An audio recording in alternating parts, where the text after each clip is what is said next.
सखा विराजे गंगराधे भामिने बंसे but cotton cut Yamuna मुरली के टेर सुहावनी भज राघवे रघुवंश उत्तम परम राजकुमार जी चेत के पति भगतन के गत जगत प्राण यधारधि जनक राजा।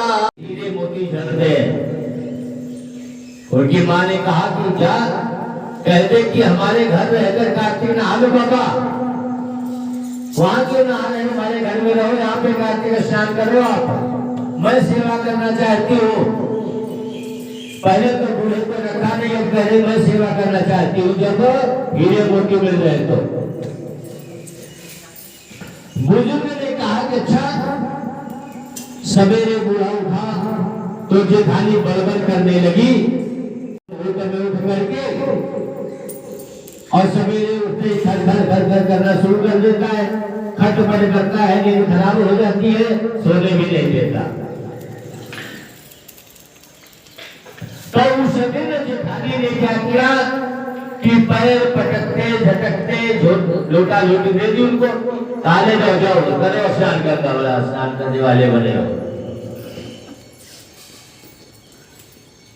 जेठानी ने इस प्रकार बूढ़े बाबा को लोटा धोती दे करके और झटक पटक के भेज दिया, जाओ कराओ स्नान।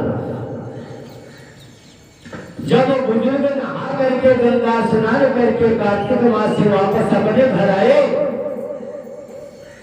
तो जेठानी ने उसकी हीरे मोती के लालच से वो खोटे पे धोती घर में ना बाहर नहीं फैलाई, उसे ले जाकर के खोटे में टांग दिया। कहा जो हीरे मोती गिरे यही गिरे जाए।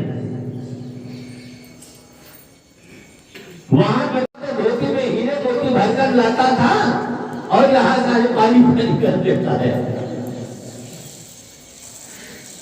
इस सब बूढ़े को करे से कह दो कि वही जाकर रहे, हमारे यहाँ रहने की कोई जरूरत नहीं है। और जब बूढ़े का लोटा धोती सब फेंक दिया, अपने घर चले जा, कोई नहाओ। बहू से कहा कि हे बहू, छोटी बहू ने कहा कि पिताजी मैंने तो रोका था किसी के यहाँ न जाओ, आप फिर भी गए, चलो हमारे घर पे रहो, अपने घर पे रहो और यही स्नान करो, हर महीने में आपकी सेवा रोज करूंगी। पूरे महीने से कार्तिक मास में अपने ससुर जी को गंगा स्नान करने के लिए भेजा। पूरे कार्तिक मास से सेवा करती रही।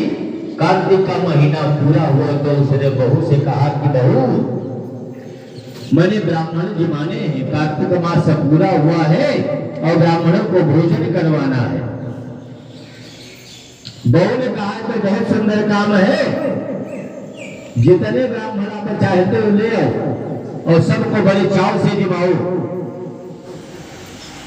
बूढ़ा ब्राह्मण अपने बुजुर्ग निकल पड़े